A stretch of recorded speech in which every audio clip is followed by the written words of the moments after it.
fine. Because it's not going to be.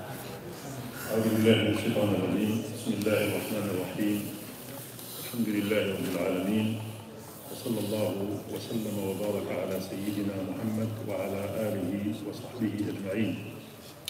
اللهم صل على سيدنا محمد في الأولين وصل على سيدنا محمد في الملأ الأعلى إلى يوم الدين. حين اللهم على سنته وأمتنا على ملته واحشرنا في زمرته واسقنا من يديه الشريفتين شربة هنيئة لا نظمأ بعدها أبدا يا رب العالمين. اللهم آمين آمين آمين. السلام عليكم ورحمة الله وبركاته. وعليكم السلام ورحمة الله وبركاته. Last week we talked about Imam, short biography about Imam Tabari, Shaykh al-Mufassirin, Imam al-Mufassirin, the chief of al-Mufassirin, and we said that it was a very brief biography of him. One of our historians, Yaqut al-Hamawi, in his book, the book of Al-Udaba, he dedicates more than, which is the longest biography in the books of Adab. So he dedicates more than 20 pages for the biography of Imam al-Tabari, which is quite unusual because we seek the biography of Imam Tabari on the books of Tafsir, or at least the biographies of ULUMU and those who used to be the expert of the Quran, Tafsir. But the most comprehensive biography, it is in the book of Adab, which is Yaqut al-Hamawi. It's a dictionary of the most famous Udaba, those who are famous in literature. So he included Imam al-Tabari with this, and of course because of his language, his style of the Arabic language. And today, inshallah, we're going to see an overview on these tafsir, which is, I have to highlight, first thing, this is a tafsir not for beginners and not even for intermediates. If we take the contemporary education, it is for those who do in their PhDs or even post PhD. It's very very technical, very lengthy. The volume now, we have the edition now, it is in 24 volumes. 24 volumes. And because of his vast knowledge in every single ilm, in every single discipline, you see his expertise there. And in his introduction, Imam al-Tabari, rahimahullah, he set criteria for his tafsir. And this is why it's very, very important for any book in our tradition to read the muqaddimah, the introduction. Because usually, in al-muqaddimah, you have the methodology of these scholars. Whether in fiqh, in tafsir, in hadith, you have to go through the muqaddimah first to understand what is the methodology of this scholar, what is his conditions, his criteria, his ikhtiyarat, if he chooses a certain way to go. And then later on, because if you don't read the muqaddimah, if you don't read the introduction, and then you jump just to the subject itself, so you might find things and you say that's unusual. How this shaykh is doing this, or is writing this? Yeah, because you have to go back and see the conditions of this scholar. Like like Imam al-Bukhari, he didn't write actually muqaddimah for his introduction. but you will see these through the commentaries of his Sahih, especially Imam Ibn Hajar al-Asqalani in his Fath al-Bari.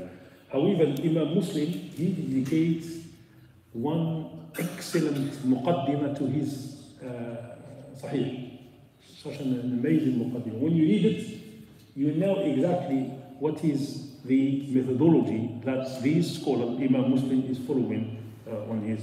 And same thing for the rest of the book. So to say nowadays, they say this methodology, you know, if you want to write something, you have to start with the introduction and then the subject and then the conclusion. And they claim this is a modern, this is a Western methodology. This is embedded actually in our heritage, in every single discipline. So Imam Tabari, he started with these. Although he just 1, 2, 3, 4, 5, 6, 7 lines, but a concise lines. It has the whole philosophy there. And the Tafsir Al Tabari, it is has been translated into English, by the way, as I said. So you can look at these. However, it's not word by word. That's very helpful. Yeah, it is on the net. You can access it as a PDF. If we have maybe later on, if we can project later on the screen, we can see something there later on always. So Imam al-Tabari, he started. He said, رحمه الله, ونحن في شرح تأويله وبيان ما فيه من معانيه. So we are here in this book in the explanation of the meaning of the verses of it, which is really referring to Quran. في شرح تأويله. And we said he didn't use the word tafsir, he used ta'wil. And it used to be we said this 4 weeks ago. We said it used to be the favorite term, word for the mufassirin to use ta'wil, not tafsir. And later on, because of some historical event happened, beginning of the 5th century of the Hijrah, they shifted from ta'wil to tafsir, because later on ta'wil it may bring a negative meanings. So they just ignore the ta'wil and they adopt the word tafsir al-Quran. So in the first 5 centuries, you don't hear tafsir, you hear ta'wil. And we said the supplication dua of the Prophet ﷺ to Abdullah ibn Abbas, Allahumma faqihhu fi din wa 'allimhu ta'wil. The Prophet said, وَعَلِّمْهُ التَّأْوِيل, not وَعَلِّمْهُ التَّفْسِير. وَعَلِّمْهُ التَّأْوِيل. And again, yeah, because we said sometimes, you know, you take the word and what they call the scholars of the language, the etymology of the word, actually, the history of the word itself. It can start with certain meaning and it end up with different meaning. So he said, وَنَحْنُ فِي شَرْحِ تَأْوِيلِهِ وَبَيَانِ مَا فِيهِ مِنْ مَعَانِيهِ. And Imam Tabari, every single word, it carries a meaning. وَبَيَانِ, explanation, تَبْيِين. So here, he's talking about, he's going to elaborate more, because bayan, it needs to elaborate. Not only sharh, bayan. So وَبَيَانِ مَا فِيهِ مِنْ مَعَانِيهِ, the different meanings of the verses of the Quran. مُنْشِئُونَ إِنْ شَاءَ اللَّهُ كِتَابًا مُسْتَوْعِبًا. So we're going to write a comprehensive book, كِتَابًا مُسْتَوْعِبًا لِكُلِّ مَا بِالنَّاسِ إِلَيْهِ الْحَاجَةِ, because of the need of the people. So he wrote this book not because he decided that I have free time and let's kill the time, as we say now. No. Because he said there is a need. I see that the community needs this tafsir. لكل ما بالناس إليه الحاجة من علمه جامعا. So again, it is a comprehensive, it is a book of tafsir that it touches on every single aspect of the life of the community. وَمِنْ سَائِلِ الْكُتُبِ غَيْرِ, and I'm going to bring information from different books, which is the books of the lugha, the language, tarikh, history, tafsir itself, ahkam, hadith, because we said he was, rahimahullah, a polymath, a scholar in every single thing. وَمُخْبِرُونَ فِي كُلِّ ذَلِكَ بِمَا انْتَهَى إِلَيْنَا من اتفاق الحجة فيما اتفقت عليه الأمة. And we're going to mention مخبرون في كل ذلك. We will say in every single interpretation of this meaning, so in every single step, we're going to tell the reader that what we have took from the scholars, the previous scholars. And he said, من اتفاق الحجة فيما اتفقت عليه الأمة.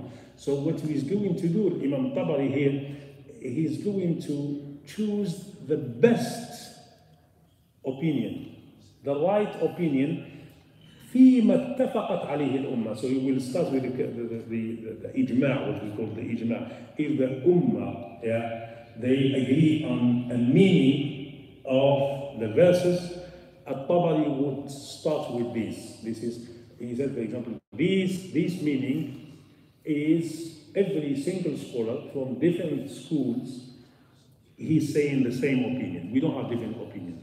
So, بِمَا انْتَهَى إِلَيْنَا مِنْ اتِّفَاقِ الْحُجَّةِ فِيمَا اتَّفَقَتْ عَلَيْهِ الْأُمَّةِ وَاخْتِلَافِهَا فِيمَا اخْتَلَفَتْ فِيهِ مِنْهُ. And we'll bring the different opinions as well as the meaning. And we'll see this is exactly the way how Imam al-Tabari applied in his tafsir.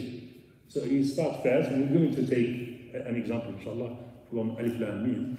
It starts with first how the Ummah agree on certain meaning, and then it goes down to the second level, which is ikhtilafat. We have different opinions.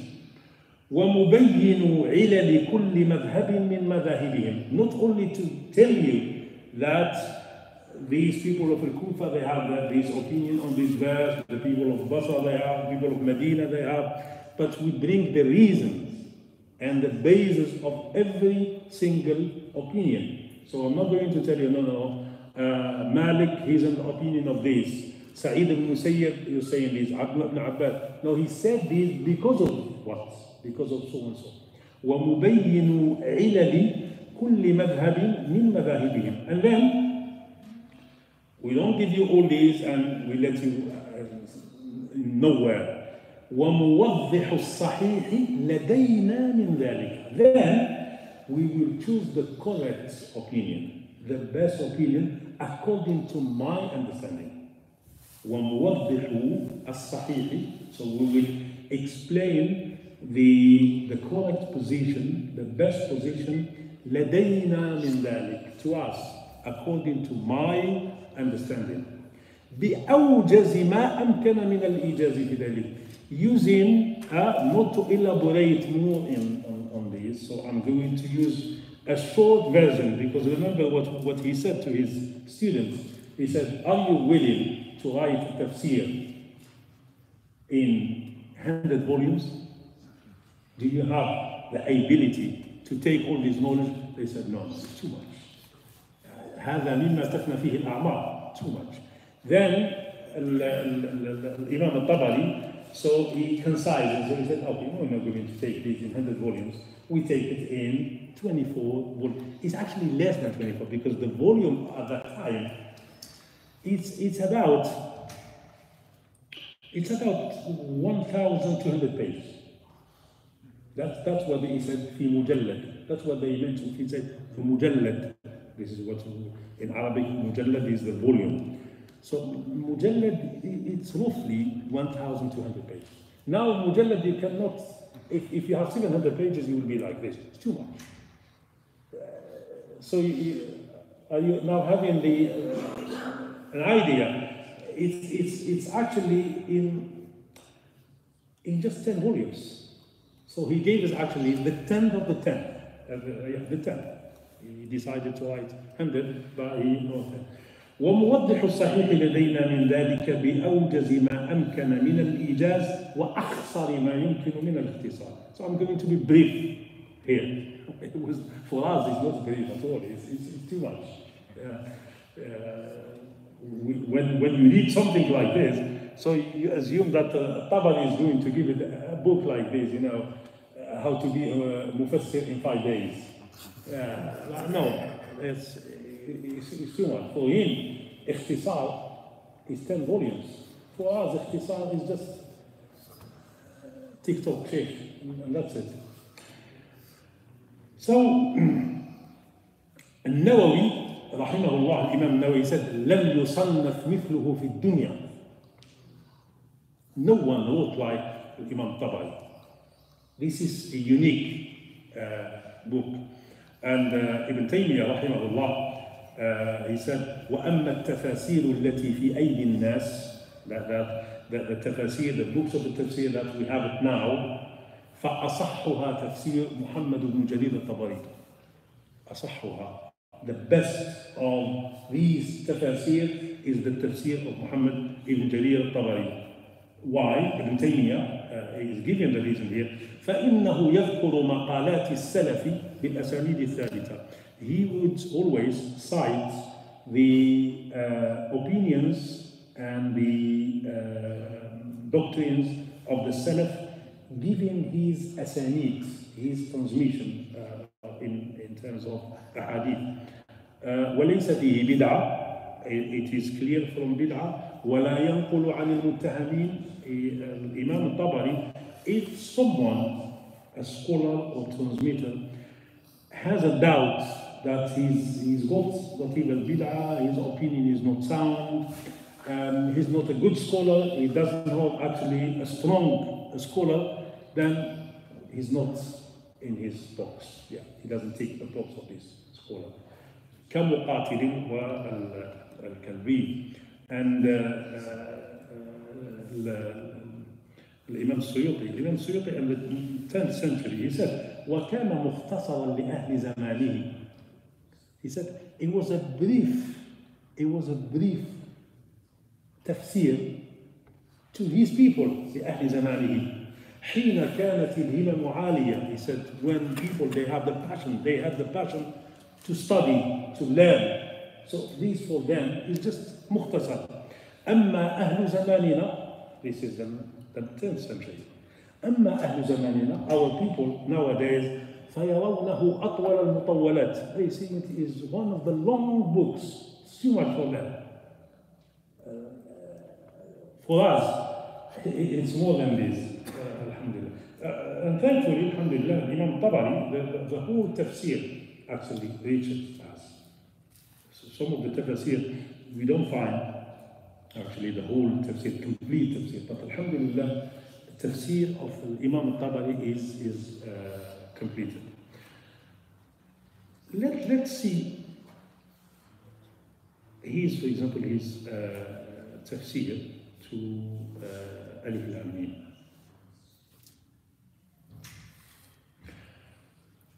We just give brief example to see how he applied his methodology, this methodology in 6 or 7 lines, how he applied the Imam al-Tabari. Again, we're not going to elaborate. This is very brief, and this is the first and the last session on Tafsir al-Tabari, because our talks not on the Tafsir, but on the Ulum Quran. We take in the best tafsirs. So he started القول في تفسير السورة التي يذكر فيها البقرة. That we're going to start tafsir of the surah that al-Baqarah is mentioned in it. And then القول في تأويل قول الله. It's always start like this.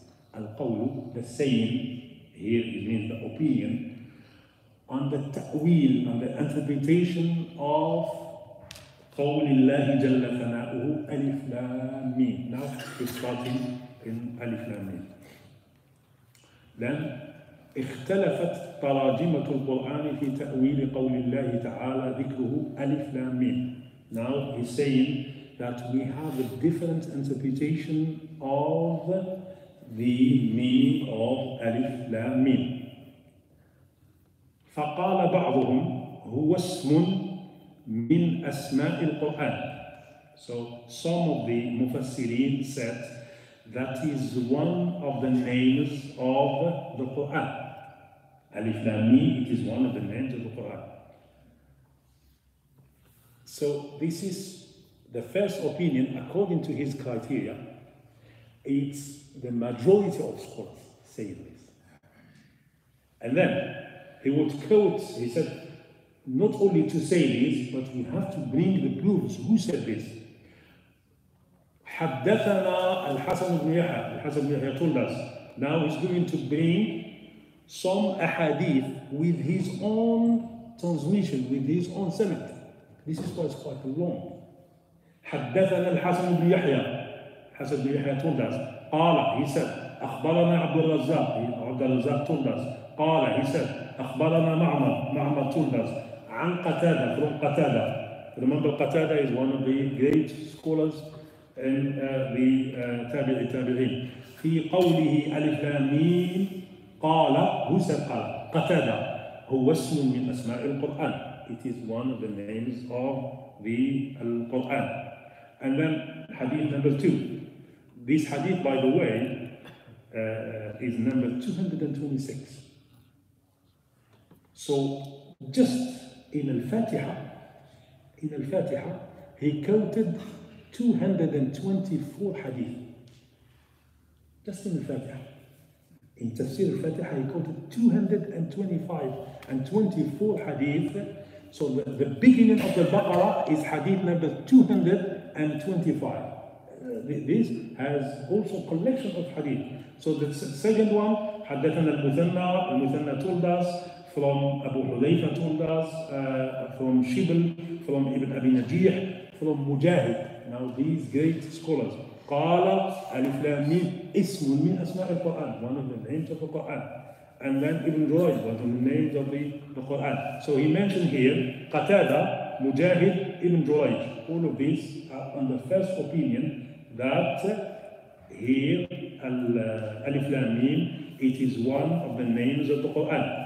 Then the second opinion, he would now go into the second opinion. وقال بعضهم هو فواتيح يفتح الله بها القرآن. Some said they are opening letters by which God begins the Quran.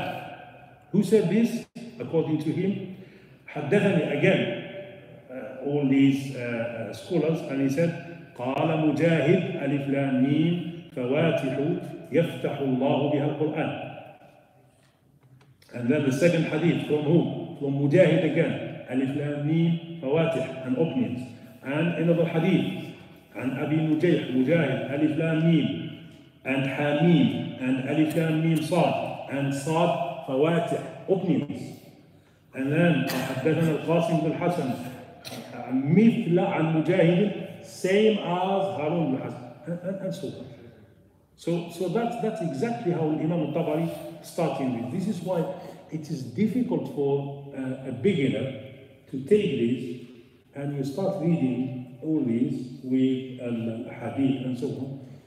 And sometimes you forget whether you are Imam al-Tabari, is he quoting this, or is he refuting this, or is he adopting this opinion, or chasing some of these.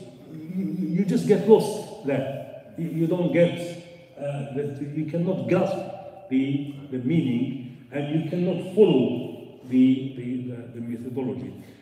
This is why sometimes when people say that, you can go and read Tabari or even Kathir, we come to Ibn Kathir, inshallah, maybe in 2 weeks. But again, and especially you have the English translation, and people think, well, Ibn Kathir is easy, and we go to Ibn Kathir, and we found that Ibn Kathir is more, it's not more complicated than Tabari, also it's complicated.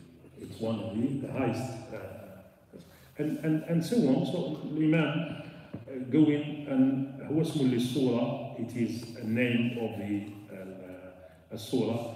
The fourth opinion, some said it is Ismullah al-A'zam, the great name of God, and then he mentioned Imam Sha'bi, Imam Ibn Abbas, in another quote from Ibn Abbas, even another quote from Ibn Abbas. He mentioned another opinion, sixth opinion, وَقَالَ قَوْمٌ, and some said they are discrete letters from nouns and verbs, each letter standing for a different meaning. And he counts, so 7 till 9th, 10th. So 10 opinions on this. The Imam al-Tabari saying this.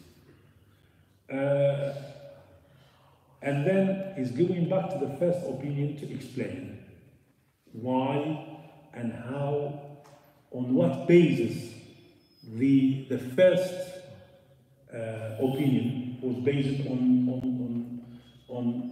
language, on hadith, on tarikh, and the same thing he did for every single opinion. So he would mention the opinions first, and then going back to the first, second, third, and then the last thing he would say, وَالْمُخْتَارُ عِنْدَنَا, and I would go for these opinions, وَالْمُخْتَارُ, or he may say, وَالْأَصَحْ عِنْدَنَا. So the correct position is so and so. That's an example. Again, you can see these. I'll tell you who translated these into English.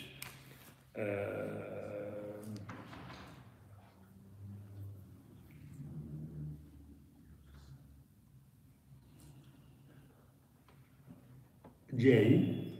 Cooper, C-O-O-P-E-R, J.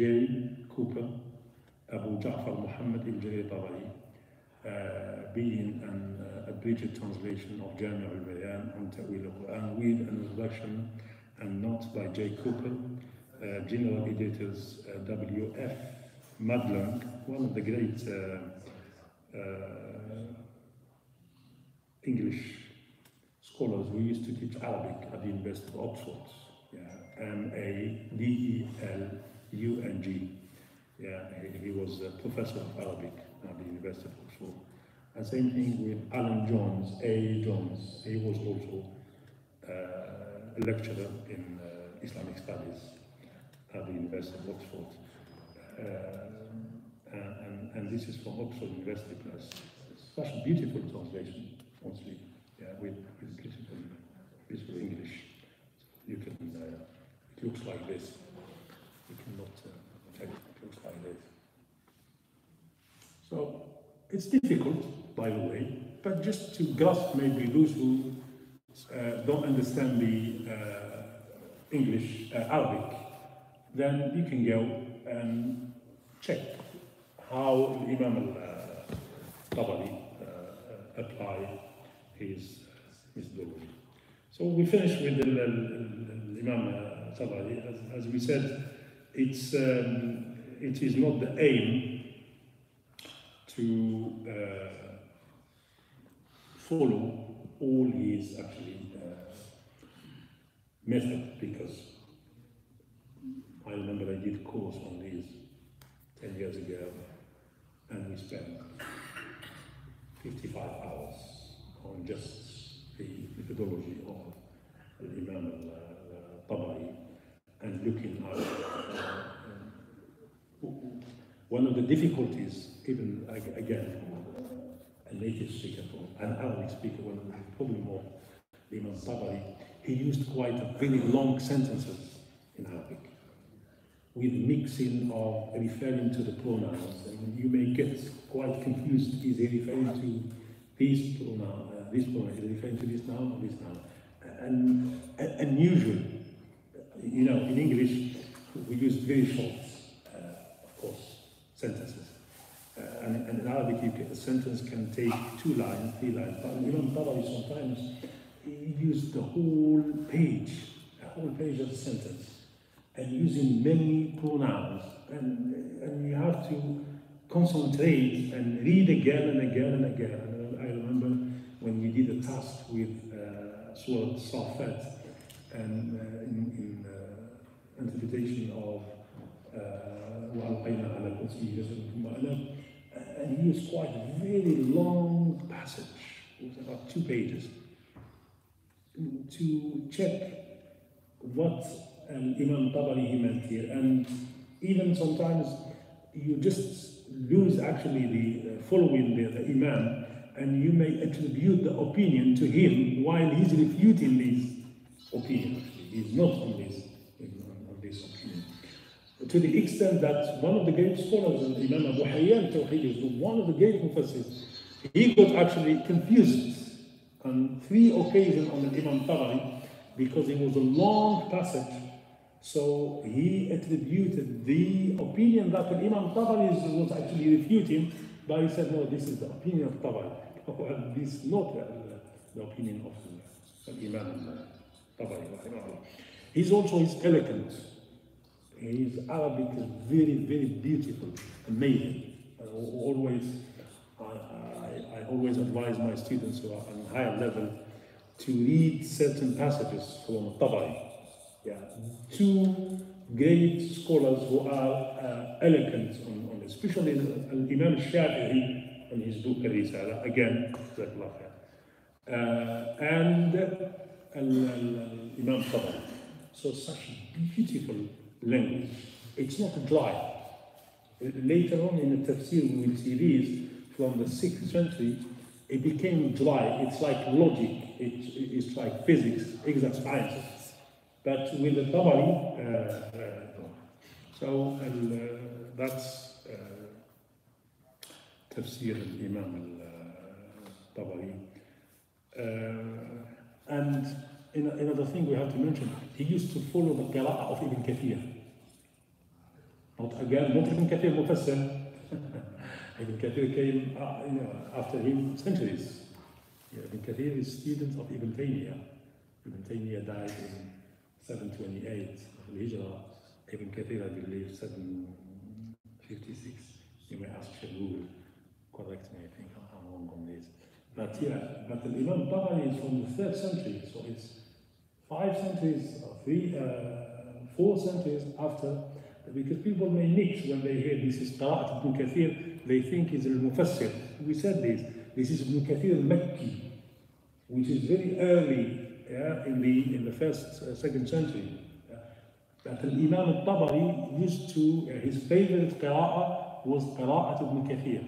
And this is why the first editor actually who edited the tafsir, Sheikh Ahmed Shakir, one of the great scholars, Egyptian scholars, rahimahullah, he wrote the verses according to Qira'at Ibn Kathir, not according to Qira'at Hafs, because we have certain differences.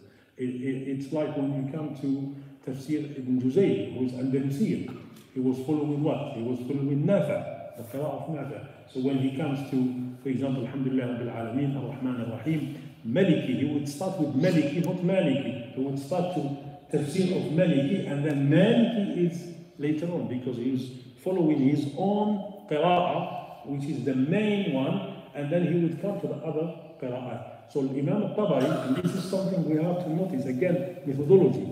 You don't say, for example, why he leave the Qira'ah of Hafs later on, and he starts with Ibn Kathir, because he was following the Qira'ah of Ibn Kathir, al-Makki, rahimahullah. Although we said he himself being one of the great scholars of al-Qira'at. It's 10 o'clock, we have to stop here. Next week, inshallah, if you want to do some search, we're going to talk about Al-Imam al-Baghawi, Al-Imam al-Baghawi, Al-Imam Muhyi al-Sunnah, the revival of the Sunnah, they call him. He died in 516, and he wrote a book, معالم التنزيل, معالم التنزيل. So we start talking about al-Baghawi. We'll give a brief, next week we'll give a brief biography on Imam al-Baghawi and Saint, because we're not going to do like Imam Tabari. So one session for biography, one session. And then we give an overview of his tafsir. So if you want to do some homework before you come back to it. Al-Baghawi, B-A-G-H-A-W-I, Baghawi, died 516 for the Hijrah. Yeah. He's got a book, tafsir, very famous, in just one volume, معالم التنزيل, معالم التنزيل. والحمد لله رب العالمين. Any question? Or we start with this now. Yes, Imam Tabari, that structure of the way he did he create it, or did other people follow it? No, that's his own criteria. Some of them, they try to follow him, yeah, but that's his own criteria. They cannot do like Tabari because he's a Tabari. They don't have this vast knowledge, and we can see later on. While also you take the audience, yeah, his audience were actually when he used to give tafsir, they said over 400 scholars gathering around him, not like us, not simple students like us, scholars, and they gathered. And you cannot even take a place next to these scholars. So he's mainly his audience. This is what we said. This is a very high level in tafsir. So this is his own criteria. As we will see later on, every mufassir applying also his own criteria. Although you may have some of them trying to imitate the Imam al-Tabari, but it's always your audience, maybe, with forcing you to go to certain methods, to certain way. And it's always the expertise, the main training that the mufassir takes. Even mufassir is mainly trained as linguist, as someone scholar in Arabic. He will see mainly the Arabic. He will touch more on the Arabic language. If you see the mufassir mainly trained as faqih, as a jurist, you would see halal and haram, ahkam, and so on. If someone who is actually in rhetoric, in balagha, you would see bayan more. If someone is trained on philosophy, as you see some of the books, some of tafsir actually influenced by Islamic philosophy. You see philosophy there. So it also depends on the initial training and the expertise of the mufassir. But because we're dealing with a polymath, with a scholar in every single field, as an Imam Tabari, so it's like sitting in a chair and all the disciplines next to him, so he would take from here, easily. For us, very difficult to do it. Allahu Akbar. So, Alif Lam Mim, what did he conclude out of those 10 different interpretations? And Imam al-Tabari, I cannot remember, but I think he chose that this is, let me just, don't want to put words on his mouth. I think he's in the opinion that these are min asma'illahi ta'ala. It's long. Yeah.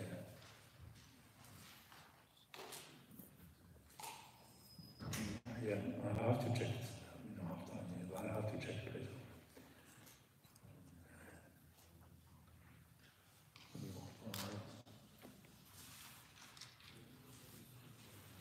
check maybe next week, or you may check yourself. Huh?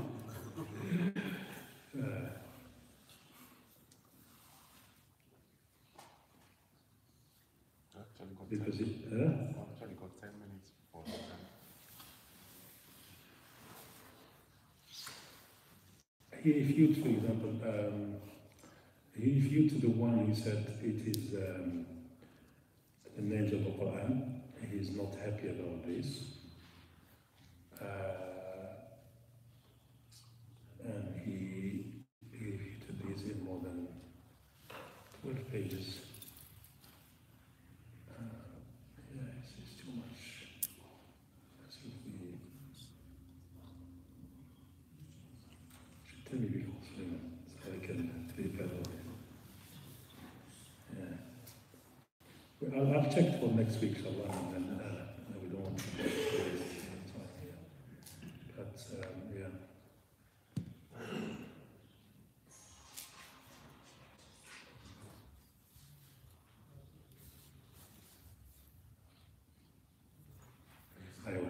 والصواب من القول عندي, and the best, the correct position, والصواب من القول عندي في تأويل مفاتيح الصور التي هي حروف المعجم أن الله جل ثناؤه جعلها حروفا مقطعة ولم يصل بها على بعضها على بعض لأنه عز ذكره أراد بظنه لا أعلم. He said the idea here is Allah subhanahu wa ta'ala is using these disconnected letters, and he did not connect them together because he wants that every single letter, it has a lot of unlimited, actually, in infinite,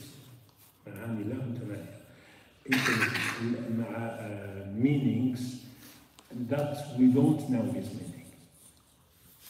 So he said, وَالصَّوَابُ مِنَ الْقَوْلِ عِنْدِي.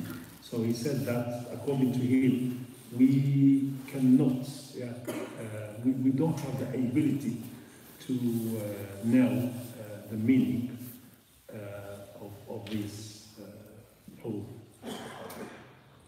But he concluded this after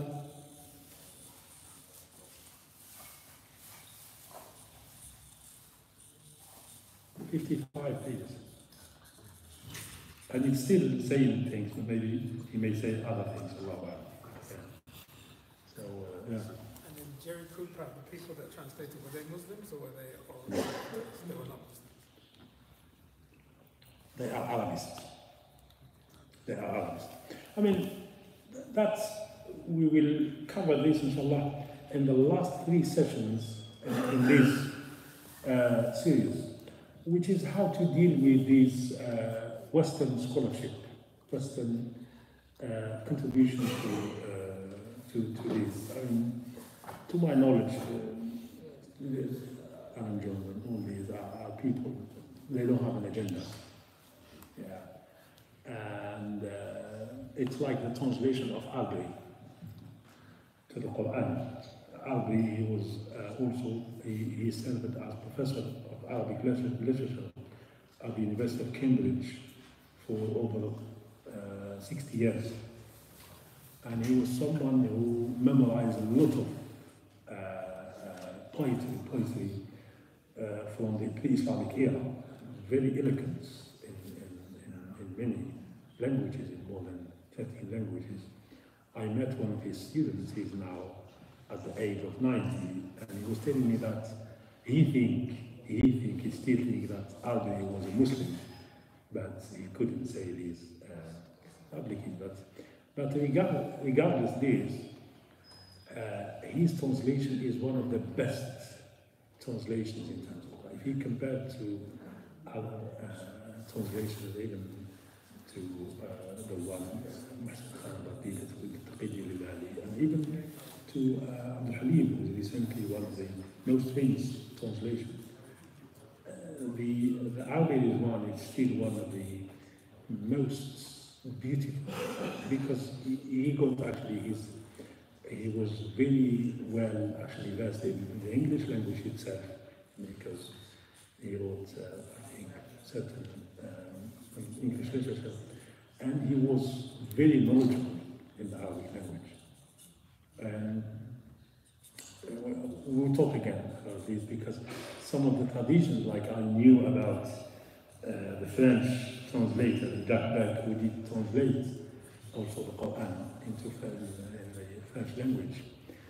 And I met someone who used to help him, who used to be his secretary.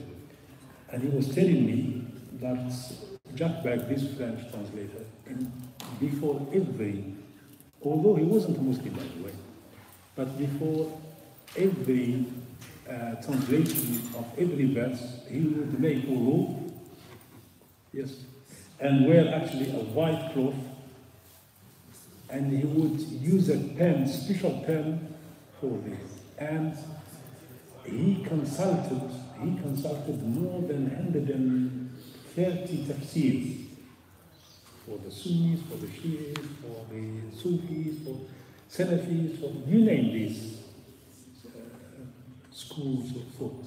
That's and he spent 35 years. And when he was actually on deathbed, he died, I think 92, Jack Beck. He found, I don't want to mention that country, but he found one of the Arab embassies in London and Paris, because he was French, to send him a sheikh to decide Surah Yasin on him while he's in deathbed. But that embassy refused to send sheikh. They ignored him. And then he contacted Iran embassy, and they sent him sheikh. And I met actually that sheikh who recited Surah Yasin on him. And he said, I arrived and recited Surah Yasin, and just in 7 minutes he passed away. We don't know whether he was Muslim or not, Allahu A'lam, but again, you'll find some weird practices from these people who translate the Quran. But we'll talk about this, inshallah, when we reach the last 3 sessions. They will be on the translation of the Quran. سبحانك اللهم وبحمدك نشهد ان لا اله الا انت استغفرك واتوب اليك سبحان ربك رب العزه عما يصفون سلام على المرسلين والحمد لله